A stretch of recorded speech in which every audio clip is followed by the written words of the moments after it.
Thank God. സ്തോത്രം. അറിയല്ലോ, രതീഷാണ്. വലിയതും പ്രസക്തവുമായ ഒരു ചോദ്യം. ആരുടേതെന്നോ? നിങ്ങളുടേത് തന്നെ. നിങ്ങൾ പലപ്പോഴും നിങ്ങളോട് തന്നെ ചോദിച്ചിട്ടുള്ള, പലരോടും ചോദിച്ച് ഉത്തരം കിട്ടാത്തത് കൊണ്ട് ഈ കേൾക്കുന്ന വിടുതലുകളും വാഗ്ദത്തങ്ങളും ദൈവം ചെയ്യാമെന്ന് പറയുന്ന കാര്യങ്ങളും ഒന്നും ഞങ്ങൾക്കുള്ളതല്ല എന്ന് പറഞ്ഞ് ദൈവിക നന്മകൾക്കും വാഗ്ദത്തങ്ങൾക്കും അനുഗ്രഹങ്ങൾക്കും പുറംതിരിഞ്ഞു നിൽക്കുമാറാക്കിയ ആ ഉത്തരം കിട്ടാത്ത ചോദ്യം, അല്ലെങ്കിൽ ഉത്തരം കിട്ടി തെറ്റായ ഉത്തരം കിട്ടിയ ആ ചോദ്യം, എങ്ങനെയുള്ളവരെയാണ് ദൈവം അനുഗ്രഹിക്കുന്നത്? എങ്ങനെയുള്ളവരുമായി ഉടമ്പടി ചെയ്ത് അവരുടെ ജീവിതത്തെ മാറ്റിമറിച്ചുകൊണ്ടാണ് ദൈവം ചരിത്രത്തിൽ തൻ്റെ കയ്യൊപ്പ് ചാർത്തുന്നത്? അപ്പോൾ അതേക്കുറിച്ചാണ് ദൈവകൃപയിൽ ആശ്രയിച്ച് അല്പമായി നാം ധ്യാനിക്കുവാനായി പോകുന്നത്. വളരെ പ്രാർത്ഥനയോടെ പ്രതീക്ഷയോടെ ദൈവസന്നിധിയിലായിരുന്നാട്ടെ. ദൈവം ഇന്ന് എന്നെ കേൾക്കുന്ന നിങ്ങളിൽ ചിലരുമായ ഒരു ഉടമ്പടി ഉണ്ടാക്കുവാൻ പോവുക.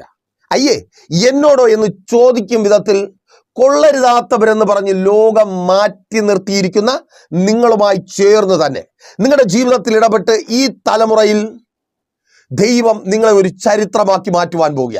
ആമേൻ. കൊള്ളരുതാത്തവരെ കൊള്ളാകുന്നവനാക്കി മാറ്റുന്ന ദൈവ പ്രവൃത്തിയുടെ ചരിത്രമായി, അതെ, എന്നെ കേൾക്കുന്ന ആ കൊള്ളരുതാത്തവരെന്ന പട്ടം ചാർത്തി കിട്ടപ്പെട്ട നിങ്ങൾ മാറുവാൻ പോകുക. ഓ, താങ്ക് ഗോഡ്. കൊള്ളാകുന്ന കൂട്ടത്തിന് മധ്യത്തിൽ കൊള്ളരുതാത്തവരായി മാറിപ്പോയ നിങ്ങളെ എൻ്റെ ദൈവം കൊള്ളാകുന്നവരുടെ റോൾ മോഡലാക്കി നിർത്തുവാൻ പോകുക. Thank God. സഹോദര, സഹോദരി, നീ കൊള്ളരുതാത്തവരുടെ കൂട്ടത്തിലുള്ളതാ. നിന്നെ എന്തിനു കൊള്ളാം? എന്ത് പ്രയോജനം? ഇങ്ങനെ എന്തിന് ജീവിക്കുന്നു? ഉള്ളം തകർന്ന് നീ കേട്ട വാക്കുകൾ, വളരെ പ്രതീക്ഷയോടെ സ്വപ്നം കണ്ട് കടന്നു വന്ന ഭവനത്തിൽ നിന്ന്, പ്രിയപ്പെട്ടവരിൽ നിന്ന്, പ്രിയപ്പെട്ടവളിൽ നിന്ന് നീ കേട്ട് തകർന്ന വാക്കുകൾ, കൊള്ളാത്തവൾ, ഉപയോഗമില്ലാത്തവൾ, പ്രയോജനമില്ലാത്തവൾ, അതേ, അവരൊക്കെ വലിയ പ്രയോജനമുള്ളവരാ, കൊള്ളാകുന്നവരാ. അവരുടെ റോൾ മോഡലാക്കി ദൂത ഏറ്റെടുത്ത് പ്രാർത്ഥിക്കുക സഹോദരി. അവർ നിന്നിലേക്ക് നോക്കുവാൻ പോകുക. അവരിലേക്ക് നോക്കെന്ന് പറഞ്ഞുകൊണ്ടിരുന്നതാ. നീ ഞങ്ങളെ നോക്ക്, നീ അവളെ നോക്ക്, നീ അവനെ നോക്ക്. ഓ, അവരൊക്കെ എന്ത് ജീവിതമാ പറഞ്ഞ് നിന്നെ ഒഴിവാക്കിയില്ലേ? അവർ നിന്നിലേക്ക് നോക്കുവാൻ പോകുക. എടാ കുഞ്ഞെ, അവരൊക്കെ നിന്നിലേക്ക് നോക്കുവാൻ പോകുക, അവരുടെ റോൾ മോഡലായി. ഓ സ്തോത്രം. കൊള്ളാകുന്നവരാണ്, ഞങ്ങളൊക്കെ കൊള്ളാകുന്നവരാണ്, ഞങ്ങൾക്ക് പല കഴിവുകളുമുണ്ട്, ഞങ്ങൾക്ക് മാത്രമേ ആഗ്രഹിക്കുന്നതൊക്കെ നേടുവാൻ കഴിയത്തുള്ളൂ. നിനക്കെന്തു യോഗ്യതയുണ്ട്?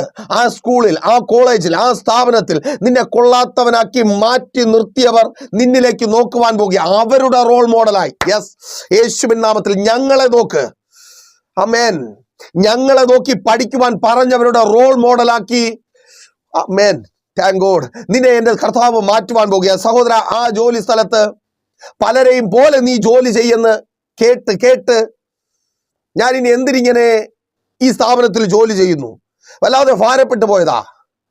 ഞാൻ കൊള്ളാത്തവനാണ്, ഞാൻ കഴിവില്ലാത്തവനാണ്, ഞാൻ പ്രയോജനമില്ലാത്തവനാണ്. അതുകൊണ്ട് തന്നെ പ്രയോജനമുള്ളവരുടെ കൂട്ടം നിന്നെ ഒഴിവാക്കി കളയുന്നു. അതേ, അവർ നോക്കുവാൻ തക്കവണ്ണം എൻ്റെ ദൈവം നിന്നെ കൊള്ളാകുന്നവനാക്കി നിർത്തുവാൻ പോവുക. Thank load. മാതാവേ, പിതാവേ, കൊള്ളാകുന്ന പലരും നോക്കുവാൻ തക്കവണ്ണം കൊള്ളരുതാത്തവരെന്ന് പറഞ്ഞ് ഒപ്പമുള്ളവർ മാറ്റി നിർത്തിയ നിങ്ങളെ എൻ്റെ ദൈവം ഉയർത്തുവാൻ പോകുക. ഓ താങ്ക് ഗോഡ്. കൊള്ളാകുന്നവരാക്കി മാറ്റുവാൻ പോകുക. മക്കളെ വളർത്തുവാൻ കഴിവില്ലാത്തവനെന്നും കഴിവില്ലാത്തവളെന്നും പറഞ്ഞ് നീ എന്തിന് മക്കളെ ജനിപ്പിച്ചു എന്ന് ചോദിച്ച് ഒപ്പമുള്ളവരും പ്രിയപ്പെട്ടവരും അറിയുന്നവരും അപമാനിച്ച അപമാനത്തിൻ്റെതായ നാളുകൾ. കൊള്ളാത്തവളായി മാറി, ഞാൻ ഒന്നിനും കൊള്ളാത്തവളായി മാറി, ഞാൻ ഒന്നിനും കൊള്ളാത്തവനായി മാറി. മാതാവേ, പിതാവേ, കൊള്ളാകുന്നവരുടെ ആ കൂട്ടം നിന്നെ നോക്കുവാൻ തക്കവണ്ണം നിന്നെ കൊള്ളാകുന്നവനാക്കി മാറ്റുന്ന ഒരു ദൈവം യേശുവിൻ നാമത്തിൽ. ഓ താങ്ക് ഗോഡ്. റെഡിയാണോ കൊള്ളാകുന്നവനായി മാറുവാൻ? ഒപ്പം വന്നാട്ടെ. ഉൽപ്പത്തി പുസ്തകം 21-ാം അധ്യായം 18-ാമത്തെ വാക്യത്തിൽ ഇങ്ങനെ രേഖപ്പെടുത്തിയിരിക്കുന്നു: നീ ചെന്ന് ബാലനെ താങ്ങി എഴുന്നേൽപ്പിച്ചു കൊള്ളുക, ഞാൻ അവനെ ഒരു വലിയ ജാതിയാക്കും. അപ്പോ ദൈവവും മനുഷ്യനുമായ ഒരു ഉടമ്പടി ഉണ്ടാകുകയാണ്. എവിടെ വെച്ച്? മരുഭൂമിയിൽ, ബെർശേബ എന്ന മരുഭൂമിയിൽ. ദൂത് 1. നിങ്ങളായിരിക്കുന്ന ഈ മരുഭൂ സമാനമായ അവസ്ഥ, പ്രതീക്ഷകളെല്ലാം നഷ്ടപ്പെട്ട് സഹായിക്കുവാൻ ആരുമില്ലാതെ ഇനി മുൻപിൽ ഒന്നുമില്ല എന്ന് ചിന്തിച്ചായിരിക്കുന്ന അതേ ഈ സമയമാണ് ദൈവം നിങ്ങളുമായി ഉടമ്പടി ചെയ്യുവാൻ പ്രയോജനപ്പെടുത്തുന്ന സമയം. ലോകത്തിന് നിങ്ങളെ വേണ്ടാതെ ആയിരിക്കുമ്പോൾ ലോകത്തിന് നിങ്ങളുടെ കൂട്ടുകെട്ട് ആവശ്യമില്ലാതിരിക്കുമ്പോൾ ദൈവത്തിന് നിങ്ങളുടെ കൂട്ടുകെട്ട് ആവശ്യമുണ്ട്.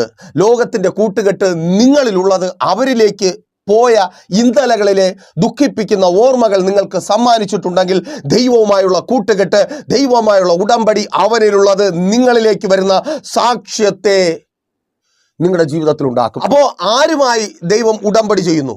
നോക്കിയേ, ഇസ്മായേൽ എന്ന മരണം കാത്തു കിടക്കുന്ന ജാതീയ ബാലനുമായി ദൈവം ഉടമ്പടി ചെയ്യുന്നു. അല്ലെങ്കിൽ അവൻ്റെ അമ്മയായ മിസ്രീമിയ അടിമ സ്ത്രീ ഹാഗറുമായി, അവൻ്റെ മരണം കാണുവാൻ കഴിയാതെ വണ്ണം നിലവിളിച്ച് കരയുന്ന ഹാഗറുമായി ദൈവം ഉടമ്പടി ചെയ്യുന്നു. ജാതീയനുമായി. അയ്യോ, പലരും പറഞ്ഞുകൊണ്ട് നടക്കുക, ഞങ്ങളൊക്കെയാണ് ദൈവത്തിൻ്റെ ആൾക്കാർ. നോക്ക്, ഇസ്രായേലിൻ്റെ ഭാവത്തിൽ നടക്കുക. ഞങ്ങളൊക്കെ വന്നപ്പോഴേ അങ്ങനെയാണ്, ഞങ്ങൾ ജീവിക്കുന്നത് അങ്ങനെയാണ്.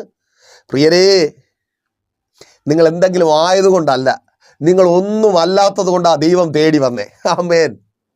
ആർക്കും വേണ്ടാതെ, പലരാലും ഉപേക്ഷിക്കപ്പെട്ട് ഒഴിവാക്കപ്പെട്ട് ഒറ്റയ്ക്ക് മരണം കാത്തു കിടന്ന രാത്രികൾ നിന്റെ ജീവിതത്തിൽ ഉണ്ടായതുകൊണ്ടാ സഹോദരി സഹോദര നിന്നെ തേടി ദൈവം വന്നേ. നീയുമായി ഉടമ്പടി ചെയ്ത് ചില സ്ഥാനങ്ങൾ വലിയവനാക്കാമെന്ന്, നിന്നെ മാനിക്കാമെന്ന് വാഗ്ദത്തം ചെയ്തേ. ആമേൻ. ദൈവം നിന്നെ അനുഗ്രഹിച്ചിട്ടുണ്ടെങ്കിൽ, ദൈവം നിന്നെ കണ്ടിട്ടുണ്ടെങ്കിൽ, ദൈവം നിന്നെ മാനിച്ചിട്ടുണ്ടെങ്കിൽ അതിൻ്റെ അടിസ്ഥാനം നീ എന്തെങ്കിലും ആയതുകൊണ്ടല്ല, നീ ഒന്നുമല്ലാതെ ആയതുകൊണ്ടാ. ആമേൻ. നീ ഒഴിവാക്കപ്പെട്ടത് കൊണ്ടാ. അയ്യോ, നോക്കിയേ, കൊള്ളരുതാത്തവരായി മാറിയിരിക്കുക ഇസ്മായേൽ മുഖാന്തരം അവൻ്റെ അമ്മ ഹാഗറും. എന്ന് വെച്ചാൽ കൊള്ളാകുന്നവരായിരുന്നു കുറച്ച് മുമ്പ് വരെ. വാഗ്ദത്തത്തിലേക്ക് നടന്നു കയറുന്ന ആബ്രഹാമിൻ്റെയും സാറയുടെയും ജീവിതത്തിലേക്ക് വാർദ്ധക്യം കടന്നു വന്ന് അവർ വഴിയിൽ തളർന്ന് വീണു പോകാതിരിക്കുവാൻ അവരുടെ പ്രത്യാശയും പ്രതീക്ഷയും ആവേശവുമായി അവർക്ക് ഈ ഇസ്മായേലും മിസ്രീമി അടിമ സ്ത്രീയായ ഹാഗറും വേണമായിരുന്നു. അവരെ നിലനിർത്തിയതും അവരുടെ ജീവിതത്തെ മുൻപോട്ട് നയിക്കുവാൻ ഇടയായി തീർന്നതും അവരുടെ പ്രസൻസ് ആണ്, അവരുടെ സാമീപ്യമാണ്. അവർ കൊള്ളാകുന്നവരായിരുന്നു. ഇസ്മായേലും ഹാഗറും ആബ്രഹാമിനും സാറയ്ക്കും ആ കുടുംബത്തിനും കൊള്ളാകുന്നവരായിരുന്നു. എന്നാൽ പെട്ടെന്ന് അവരുടെ ജീവിതത്തിൽ അവർക്ക് കൊള്ളാമെന്ന് തോന്നിയ മറ്റു പലരും കടന്നു വന്നു. അവർക്ക് നല്ലതെന്ന് അവർ തന്നെ തീരുമാനിച്ച മറ്റു പലതും കടന്നു വന്നു. അപ്പോൾ ഇവർ കൊള്ളാത്തവരായി മാറി. ആർക്ക് കൊള്ളാത്തവരായി മാറി? ആബ്രഹാമിനും സാറായ്ക്കും അനഭിമതരായി മാറി. ആരെ പോലെ? എന്നെ കേൾക്കുന്ന നിങ്ങളിൽ പലരെയും പോലെ തന്നെ കൊള്ളാകുന്നവരായിരുന്നു ആ ജോലി സ്ഥലത്ത്. അയ്യോ, മുതലാളി എന്നൊക്കെ പറഞ്ഞു കളയുമായിരുന്നു. നീ ഇല്ലെങ്കിൽ ഈ സ്ഥാപനമില്ല. അങ്ങനെയല്ലേ സഹോദര സഹോദരി? എന്തൊരു അഭിമാനമായിരുന്നു. ഞാൻ ആ ജോലി സ്ഥലത്ത് ഒരു സ്റ്റാഫിനെ പോലെയല്ല, ഒരു തൊഴിലാളിയെ പോലെയല്ല, എൻ്റെ ബോസ് എന്നെ അത്രമാത്രം സ്നേഹിക്കുന്നുണ്ട്. ആ വീട്ടിനകത്ത് നിന്നെക്കുറിച്ച് പറയുവാൻ നിന്റെ ഭർത്താവിന് 100 നാവായിരുന്നു. നിന്നെക്കുറിച്ച് പറയുവാൻ നിന്റെ ഭാര്യയ്ക്ക് 100 നാവ. അയ്യോ, അവളില്ലായിരുന്നെങ്കിൽ, അവനില്ലായിരുന്നെങ്കിൽ, എൻ്റെ ചേട്ടൻ, അയ്യോ, ഇതുപോലൊരു ചേട്ടനെ ആർക്ക് കിട്ടും? ഇതുപോലൊരു ഭാര്യ ആർക്ക് കിട്ടും? ഇതുപോലെ അമ്മ അപ്പൻ ഞങ്ങളുടെ ദൈവങ്ങളാണ്, വിട്ടുമാറത്തില്ല. പക്ഷേ അവരുടെ ജീവിതത്തിൽ അവർക്ക് നല്ലതെന്ന് തോന്നിയ പലതും കടന്നു വന്നപ്പോൾ അമ്മയും അപ്പനും കൊള്ളാത്തവരായി, ഭാര്യ കൊള്ളാത്തവളായി, ഭർത്താവ് കൊള്ളാത്തവളായി, പഴയ ആരോഗ്യവും ചുറുചുറുക്കുമൊന്നുമില്ല, പഴയതുപോലെ സ്നേഹിക്കുവാൻ കഴിയുന്നില്ല. സഹോദര സഹോദരി, അല്ലേ? ആ സ്നേഹമൊക്കെ നഷ്ടപ്പെട്ടു. തൊലിയുടെ മിനിപ്പ് മാറി, ചുളുക്ക് കടന്നു വന്നപ്പോൾ സ്നേഹം മാഞ്ഞു പോയി. കരുതലിനൊന്നും പഴയ വിലയില്ല. അമ്മയപ്പന്മാരുടെ കരുതലിന് വിലയില്ല. ജോലി സ്ഥലത്ത് ചെയ്യുന്ന ജോലി, പ്രായമൊക്കെ കഴിഞ്ഞില്ലേ, പഴയതുപോലെ ചെയ്യുവാൻ കഴിയുന്നില്ല. നിനക്കതറിയാം. നീ ഇല്ലെങ്കിൽ സ്ഥാപനമില്ലെന്ന് പറഞ്ഞവർ എങ്ങനെയെങ്കിലും ഒന്ന് പോകുവാൻ വേണ്ടി, നീ ഒന്ന് ഇട്ടിട്ട് പോകുവാൻ വേണ്ടി എന്തൊക്കെ ചെയ്യാൻ പറ്റുമോ അതൊക്കെ ചെയ്യുക. അപമാനിക്കുന്നു, നിന്ദിക്കുന്നു, പലതും പറയുന്നു, സഹിക്കുവാൻ കഴിയുന്നില്ല. അതേ സഹോദര, വേദനപ്പെടുത്തുക, ഇട്ടിട്ട് പോകുവാൻ വേണ്ടി ഒഴിവാക്കി കളയുന്നവർ, ലോകം അവരെ ഒഴിവാക്കി കളഞ്ഞു. നിങ്ങളെ ഒഴിവാക്കി കളഞ്ഞതുപോലെ ആബ്രഹാമും സാറയുമായിരുന്നു അവരുടെ ലോകം. ആ ലോകം അവരെ ഒഴിവാക്കി. Quite natural. ലോകം ഇങ്ങനെയാണ്. പക്ഷേ നമ്മൾ പലപ്പോഴും ഒഴിവാക്കപ്പെട്ടവരും കൊള്ളരുതാത്തവരുമായി മാറുമ്പോൾ തളർന്നു പോകുന്ന മറ്റൊരു കാര്യം കൂടെയുണ്ട്. എന്താ? നമ്മുടെ തളർച്ചയിലും നമ്മുടെ കഷ്ടതയിലും ദൈവസന്നിധിയിൽ നമ്മളെ ചേർത്ത് നിർത്തി നമ്മെ പ്രാർത്ഥിപ്പിച്ച് ആ ഒഴിവാക്കപ്പെട്ട സ്ഥാനത്ത് തിരികെ കൊണ്ടെത്തിക്കുവാൻ കടപ്പെട്ടവർ, നമുക്ക് വേണ്ടി ശുശ്രൂഷ ചെയ്യുന്നവർ, ദൈവത്തെ അറിഞ്ഞവർ, ദൈവസന്നിധിയിൽ നമ്മെ ഉറപ്പിച്ചു നിർത്തേണ്ടവർ, അവരും നമ്മെ തള്ളിക്കളയുന്ന ഒരു മൊമെന്റ്. മനസ്സിലായില്ലേ? ഈ ഹാഗറിന്റെയും ഇസ്മായിലിന്റെയും ജീവിതത്തിലേക്ക് ഒന്ന് ചിന്തിച്ചു നോക്കിയേ. ഈ അബ്രഹാമും സാറയും വെറും ഡൂക്ലികളല്ല, ലോക മനുഷ്യരല്ല. അവർ വാഗ്ദത്തം കേട്ട് ഇറങ്ങി തിരിച്ചവരാണ്. ദൈവം സ്നേഹിക്കുന്നവരും ദൈവത്തെ സ്നേഹിക്കുന്നവരുമാണ്. വിശ്വാസികളുടെ പിതാവായി മാറുവാൻ വേണ്ടി ദൈവം തിരഞ്ഞെടുത്തവനാണ്. ദൈവം തിരഞ്ഞെടുത്തവൻ അവൻ തന്നെ ഒഴിവാക്കി കളയുന്നു. അപ്പോൾ പിന്നെ പ്രതീക്ഷ വേറെ എവിടെയാ? ദൈവത്തിന്റെ സന്നിധിയിൽ നിന്ന് പോലും ആട്ടി ഓടിക്കപ്പെടുന്നു. എല്ലാം ഉണ്ടായിരുന്നപ്പോൾ പള്ളിക്ക് വേണം, പാതിരിക്ക് വേണം, പട്ടക്കാരന് വേണം, പാസ്റ്ററിന് വേണം, സുവിശേഷകന് വേണം, അയ്യോ കൂട്ടം കൂടുക. പക്ഷെ എല്ലാം പോയപ്പോ ആരുമില്ല, ദൈവവുമില്ല, ദൈവത്തിന്റെ കൂടെ നിൽക്കുന്നവരുമില്ല, ദൈവത്തിന്റെ വലതുഭാഗത്തിരിക്കുന്നവരുമില്ല. എല്ലാവരും കുറ്റം പറഞ്ഞ് പരിഹാസിക്കുക. ദൈവത്തെ അറിയുന്നവരെങ്കിലും നല്ല വാക്ക് പറഞ്ഞിരുന്നെങ്കിൽ അവരും കൂടെ കുറ്റം പറയുക. നീ അങ്ങനെ ആയതുകൊണ്ടാണ്, നിനക്ക് അങ്ങനെ കുറവുകൾ ഉള്ളത് കൊണ്ടാണ്, നിനക്ക് അതൊക്കെ ഒരു നയത്തിൽ കൊണ്ടുപോകുവാൻ കഴിയാത്തത് കൊണ്ടാണ്. അയ്യോ ഒഴിവാക്കപ്പെടൽ. അങ്ങനെ ഒഴിവാക്കപ്പെട്ട ജാതീയനായതുകൊണ്ട് തള്ളിക്കളഞ്ഞ ഇസ്മായേലുമായി ദൈവം ഉടമ്പടി ചെയ്ത് അവനോട് വിളിച്ചു പറയുന്നു, അതേ, നിന്നെ ഒഴിവാക്കിയവരുടെ മുമ്പിൽ ഞാൻ നിന്നെ വലിയവനാക്കി മാറ്റും. കൊള്ളരുതാത്തവരെന്ന് പറഞ്ഞ് നിന്നെ തള്ളിക്കളഞ്ഞ, നിന്റെ മാതാവിനെ തള്ളിക്കളഞ്ഞ അബ്രഹാമിൻ്റെയും സാറായുടെയും തലമുറകൾക്ക് മുമ്പിൽ ഞാൻ നിന്നെ വലിയവനാക്കി നിർത്തും. വാഗ്ദത്തം ഇന്നും നിറവേറിക്കൊണ്ടേയിരിക്കുന്നു. സഹോദര സഹോദരി, നിന്നെ ഒഴിവാക്കി കളഞ്ഞവരുടെ മധ്യത്തിൽ എൻ്റെ ദൈവം നിന്നെ വലിയവനാക്കും. ആ ജോലി സ്ഥലത്ത് നിന്നെ ഒഴിവാക്കുവാൻ പദ്ധതി ഒരുക്കുന്നവരുടെ മധ്യത്തിൽ, കൊള്ളാത്തവനെന്ന് പറഞ്ഞ് എടുത്തു കളയുവാൻ നോക്കുന്നവരുടെ മധ്യത്തിൽ എൻ്റെ ദൈവം നിന്നെ വലിയവനാക്കും. സഹോദരി, നിന്നെ ഉപേക്ഷിച്ച് കളയുവാൻ തക്കവണ്ണം പദ്ധതി ഒരുക്കുന്ന ആ കുടുംബത്തിനകത്ത്, നിന്റെ കുടുംബ ജീവിതത്തിൽ എൻ്റെ ദൈവം നിന്നെ വലിയവളാക്കും.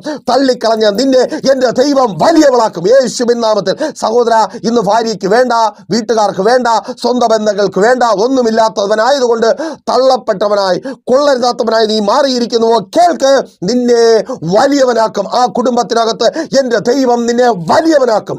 നിന്നോട് ഉടമ്പടി ചെയ്യുന്ന ദൈവത്തിന്റെ ശബ്ദം ഈ പകലിൽ നീ കേൾക്കുക. നീ വലിയവനായി മാറുവാൻ പോകുക. ആ ബിസിനസ് മേഖലയിൽ സഹോദരി, നീ വലിയവൾ ആയി മാറുവാൻ പോകുക. സഹോദര, നീ വലിയവനായി മാറുവാൻ പോകുക. ആമേൻ. കുഞ്ഞെ, ആ വിദ്യാഭ്യാസ മേഖലയിൽ ദൈവം നിന്നെ വലിയവനാക്കും. നോക്കിയേ, ഇസ്മായേൽ കൊള്ളരുതാത്തവനായി അതിൻ്റെ ഫലം അനുഭവിക്കേണ്ടി വന്ന ഹാഗർ. വേദന അതാണ്. അതല്ലേ സഹോദര സഹോദരി, വേദന. മാതാപിതാക്കൾക്ക് ഒത്തിരി പ്രതീക്ഷ ഉണ്ടായിരുന്നു. അവരുടെ പ്രതീക്ഷകൾക്ക് സ്വപ്നത്തിന് മൊത്തവണ്ണം ഉയരുവാൻ കഴിഞ്ഞില്ല. അവർക്ക് വേണ്ടത് നൽകുവാൻ കഴിഞ്ഞില്ല. ഇന്ന് അവരുടെ മുമ്പിൽ തലകുനിച്ച് ലോകത്തിന് മുമ്പിൽ ഒളിച്ചിരിക്കേണ്ടി വരുന്ന അവസ്ഥയിലായിരിക്കുന്നു. നിങ്ങൾ മുഖാന്തരം നിങ്ങളുടെ തലമുറകൾ, നിങ്ങൾ മുഖാന്തരം നിങ്ങളുടെ പ്രിയപ്പെട്ടവർ, മാതാപിതാക്കൾ, സഹോദരങ്ങൾ, ഭർത്താവ്, ഭാര്യ, ആരുമാകട്ടെ, അവർ കൂടെ ബാധിക്കപ്പെട്ടിരിക്കുന്നു. ആ വേദന നിങ്ങളെ വല്ലാതെ ഭാരപ്പെടുത്തുന്നുവോ? കേൾക്ക്, അവർ അനുഗ്രഹിക്കപ്പെടുവാൻ തക്കവണ്ണം എൻ്റെ ദൈവം നിങ്ങളെ വലിയവരാക്കി മാറ്റും യേശുവിൻ നാമത്തിൽ. Thank God. നിങ്ങളെ എൻ്റെ ദൈവം വലിയവരാക്കി മാറ്റും. എങ്ങനെ? ആ മരുഭൂമിയിലും ഒരു നിലവിളിയുടെ ശബ്ദം ഉയരുകയാണ്. ഹാഗർ എന്ന അമ്മയുടെ നിലവിളിയുടെ ശബ്ദം. വലിയവനായി മാറുവാൻ തക്കവണ്ണം ദൈവം ഇസ്മായിലിനെ തേടി വരുമാറാക്കിയ ആ ശബ്ദം, അതേ, നിങ്ങളുടെ പ്രാർത്ഥനയ്ക്ക് മറുപടിയുമായി നിങ്ങളുമായി ഉടമ്പടി ചെയ്യുവാൻ ദൈവം കടന്നു വരിക. ആ മരുഭൂ സമാനമായ അവസ്ഥയിൽ എല്ലാവരാലും ഉപേക്ഷിക്കപ്പെട്ട സ്ഥാനത്ത് പ്രാർത്ഥന കുറയ്ക്കേണ്ട, പ്രാർത്ഥിക്ക്. നിങ്ങളുടെ നിലവിളി കേട്ട് ദൈവം ഇറങ്ങി വരും. കൊള്ളാകുന്നവരെന്ന് പറഞ്ഞ്, ഞങ്ങളാണ് വലിയ ആൾക്കാരെന്ന് പറഞ്ഞ് നിങ്ങളെ ഒഴിവാക്കി കളഞ്ഞവരുടെ മുമ്പിൽ നിങ്ങളെ എടുത്തുയർത്തുവാൻ എൻ്റെ ദൈവം നിങ്ങളെ തേടി വരും. അതിനായി അത് വേഗത്തിൽ സംഭവിക്കട്ടെ. അപ്പോൾ മെസ്സേജ് നിങ്ങൾക്ക് അനുഗ്രഹമായെന്ന് കരുതുന്നു. അനുഗ്രഹമായെങ്കിൽ എന്ത് ചെയ്യും? നിങ്ങൾ അറിയുന്ന ഒത്തിരി പേരിലേക്ക് മെസ്സേജ് ഷെയർ ചെയ്യുക. അതുപോലെ പ്രാർത്ഥന വിഷയമായി നിങ്ങൾ ഭാരത്തോടെ ആയിരിക്കും, നിങ്ങൾ പ്രൈസർ ഫാമിലിയിലേക്ക് കോൺടാക്ട് ചെയ്യുക. നമുക്ക് ഒരുമിച്ച് പ്രാർത്ഥിക്കാം. ആ ഒറ്റയ്ക്കായി പോയ സ്ഥാനത്ത് നിങ്ങൾക്കൊപ്പം നിൽക്കുവാൻ കർത്താവ് ഞങ്ങളെ പ്രയോജനപ്പെടുത്തും. എന്തുകൊണ്ടെന്നോ, നിങ്ങൾക്ക് മുമ്പേ കൊള്ളരുതാത്തവരെന്ന് പറഞ്ഞ് ലോകം ഞങ്ങളെ തള്ളിയതാണ്. ഞങ്ങളെ തേടി വന്ന കർത്താവ് നിങ്ങളെയും തേടി വരും. ആ തേടി വരവനായി നിങ്ങളെ ഒരുക്കുവാൻ കർത്താവ് ഞങ്ങളെ പ്രയോജനപ്പെടുത്തും. റെഡി ആയിക്കോ. ദൈവം ഒഴിവാക്കി കളഞ്ഞവരുടെ മധ്യത്തിൽ, കൊള്ളരുതാത്തവരെന്ന് പറഞ്ഞവരുടെ മധ്യത്തിൽ നിങ്ങളെ വലുതാക്കും, നിങ്ങളെ വർദ്ധിപ്പിക്കും. കണ്ണടച്ചോ. ഞങ്ങളുടെ വിശ്വാസ കർത്താവേ നല്ല ദൈവമേ, അനുഗ്രഹീതമായ നല്ല പകൽക്കാലം അങ്ങയുടെ മാറ്റമില്ലാത്ത വചനത്തിനൊപ്പമായിരിക്കുവാൻ സ്വർഗം ഇവർക്ക് അവസരം നൽകിയ കൃപയ്ക്കായി സ്തുതിക്കുന്നു. ഈ പകൽക്കാലം കർത്താവേ, ഇവർ കടന്നു പോകുന്നിടത്തൊക്കെയും ഇവർക്ക് ജയം നൽകി, ഇവർ ചെയ്യുന്നതൊക്കെയും സാധിച്ച് ഇവരുടെ ജീവിതത്തിൽ സന്തോഷവും പ്രത്യാശയും ഉണ്ടാകുന്ന അനുഗ്രഹിക്കപ്പെട്ട ധാരാളം മൊമെന്റ്സ് ഉണ്ടാകട്ടെ യേശുവിൻ നാമത്തിൽ. തൊഴിലിടങ്ങളിൽ ഇവർ അനുഗ്രഹിക്കപ്പെടട്ടെ, തൊഴിൽ മുഖാന്തരം ഇവർക്ക് സമൃദ്ധി ഉണ്ടാകട്ടെ, പുതിയ ജോലികൾ ലഭിക്കട്ടെ യേശുവിൻ നാമത്തിൽ. ജോലി സംബന്ധമായി ഭാരപ്പെട്ടായിരിക്കുന്നവർ ആ ഭാരങ്ങൾ മാറിപ്പോകട്ടെ. കർത്താവ് ജോലി സ്ഥലങ്ങളിൽ ഇവരെ മാനിക്കട്ടെ യേശുവിൻ നാമത്തിൽ. അങ്ങ് ഇവരോട് കൂടിയിരിക്കുന്ന കൃപയ്ക്കായി സ്തുതിക്കുന്ന കർത്താവേ, തൊഴിൽ സംബന്ധമായുള്ള വെല്ലുവിളികൾ മാറിപ്പോകട്ടെ, ഞെരുക്കങ്ങൾ മാറട്ടെ, പുതിയ ജോലികൾ ലഭിക്കട്ടെ, ജോലി സ്ഥലത്ത് നിന്ന് കിട്ടേണ്ട ആനുകൂല്യങ്ങൾ ലഭിക്കട്ടെ, സഹായികൾ എഴുന്നേൽക്കട്ടെ, ഇല്ലായ്മകൾ മാറട്ടെ, ദാരിദ്ര്യം മാറട്ടെ, ഞെരുക്കങ്ങൾ മാറട്ടെ, കടഭാരങ്ങൾ മാറട്ടെ യേശുവിൻ നാമത്തിൽ. കൊടുത്തു തീർക്കുവാൻ തക്കവണ്ണം വഴികൾ തുറക്കപ്പെടട്ടെ, ജപ്തി നോട്ടീസുകൾ മാറിപ്പോകട്ടെ. ഓ താങ്ക് ഗോഡ്. പലിശക്കടങ്ങൾ മാറട്ടെ, വഴികൾ തുറക്കപ്പെടട്ടെ, സമൃദ്ധി ഉണ്ടാകട്ടെ യേശുവിൻ നാമത്തിൽ. കുടുംബജീവിതങ്ങൾ അനുഗ്രഹമായി തീരട്ടെ, ബാധിക്കപ്പെട്ട കുടുംബജീവിതങ്ങൾ യേശുവിൻ നാമത്തിൽ. ഭാര്യ ഭർത്താവ് സ്നേഹത്തിൽ ഐക്യതയിൽ ചേർന്ന് വരട്ടെ, ഡിവോഴ്സുകൾ മാറിപ്പോകട്ടെ, രോഗികൾ ഇപ്പോൾ സൗഖ്യമാകട്ടെ, സകല രോഗബന്ധനവും നിങ്ങളെ കൊള്ളാത്തവരാക്കി മാറ്റിയ സകല രോഗബന്ധനവും യേശുവിൻ നാമത്തിൽ വിട്ടുമാറി കൊള്ളാകുന്നവരായി നിങ്ങൾ മാറട്ടെ. തലമുറകൾ അനുഗ്രഹിക്കപ്പെടട്ടെ, അവരുടെ ഭാവി ജീവിതം അനുഗ്രഹിക്കപ്പെടട്ടെ, വിദ്യാഭ്യാസ മേഖലയിൽ കൊള്ളാത്തവരായി മാറിയ തലമുറകൾ കൊള്ളാകുന്നവരായി മാറട്ടെ യേശുവിൻ നാമത്തിൽ. ഇവർ അനുഗ്രഹിക്കപ്പെടട്ടെ, ഭവനങ്ങൾ പണിയപ്പെടട്ടെ, വസ്തു കച്ചവടങ്ങൾ നടക്കട്ടെ, വാങ്ങലുകൾ നടക്കട്ടെ, വാഹനങ്ങൾ വാങ്ങട്ടെ. ഈ ദിവസം ഇവരുടെ ജീവിതത്തിൽ പുതിയത് സംഭവിക്കട്ടെ, വലിയ സാക്ഷ്യങ്ങൾ ഉണ്ടാകട്ടെ. പിതാവിന്റെ പുത്രന്റെ പരിശുദ്ധാത്മാവിന്റെ നാമത്തിൽ ഈ ജനത്തെ ഞങ്ങൾ അനുഗ്രഹിച്ചു പ്രാർത്ഥിക്കുന്നു, അനുഗ്രഹമാക്കി പരിപാലിക്കും യേശുവിൻ നാമത്തിൽ തന്നെ ആമേൻ. അപ്പോൾ മറക്കാതെ നിങ്ങളുടെ വിലയേറിയ അഭിപ്രായങ്ങളും നിർദ്ദേശങ്ങളും ഞങ്ങളെ അറിയിക്കുമല്ലോ. നാളെ പകലും ദൈവം അനുവദിച്ചാൽ ഇപ്പോൾ നാം ഒരുമിച്ചായിരുന്നു കേട്ട് അനുഗ്രഹം പ്രാപിച്ച പ്രൈസർ ഫാമിലിയുടെ പ്രഭാതം എന്ന പ്രതിദിന വചന സന്ദേശത്തോടൊപ്പം നാം പിന്നെയും ഒരുമിച്ചായിരിക്കും. അതുവരേക്കും പ്രിയരെ, have a nice day. Praiser family global മിനിസ്ട്രിയുടെ വിശുദ്ധ സഭാരാധന എല്ലാ ഞായറാഴ്ചയും രാവിലെ 10 മണി മുതലും എല്ലാ വെള്ളിയാഴ്ചകളിലും ഉപവാസവും ഓൺലൈൻ മധ്യസ്ഥ പ്രാർത്ഥനയും രാവിലെ 11 മണി മുതലും ഞങ്ങൾ നിങ്ങൾക്കായി ലൈവിൽ പ്രാർത്ഥിക്കുന്നു. നിങ്ങളുടെ പ്രാർത്ഥനാ വിഷയങ്ങൾ കമന്റ് ചെയ്യുക. പ്രൈസർ ഫാമിലി ഗ്ലോബൽ എന്ന നമ്മുടെ യൂട്യൂബ് ചാനലിലൂടെ നിങ്ങൾ ലോകത്തിന്റെ ഏത് ഭാഗത്തായിരുന്നാലും ഞങ്ങൾക്കൊപ്പം ചേർന്ന് പ്രാർത്ഥിക്കുവാനും ആരാധിക്കുവാനും അവസരമുണ്ട്. നേരിട്ട് ആരാധനയിൽ പങ്കെടുക്കുവാനും വിടുതൽ പ്രാപിക്കുവാനും ആഗ്രഹിക്കുന്നവർ ഞായറാഴ്ച രാവിലെ കാർഷിക കോളേജിനടുത്ത് കാക്കാമൂല ചാമ്പവിളയിലെ പ്രൈസർ ഫാമിലി വർഷിപ്പ് സെന്ററിലേക്കും നിങ്ങളുടേതായ ഒരു വിഷയത്തിന് വേണ്ടി പ്രാർത്ഥിക്കുവാനും കൗൺസിലിംഗിനുമായി സ്ക്രീനിൽ കാണുന്ന നമ്പറിൽ കോൺടാക്ട് ചെയ്യുക. നിങ്ങൾക്കും ഈ പ്രോഗ്രാം സ്പോൺസർ ചെയ്യുവാനും കർത്താവായ യേശുക്രിസ്തുവിന്റെ സുവിശേഷം അനേകരിലേക്ക് എത്തിക്കുവാനും അവസരമുണ്ട്. പ്രാർത്ഥനയോടെ വിളിക്കുക. ആമേൻ.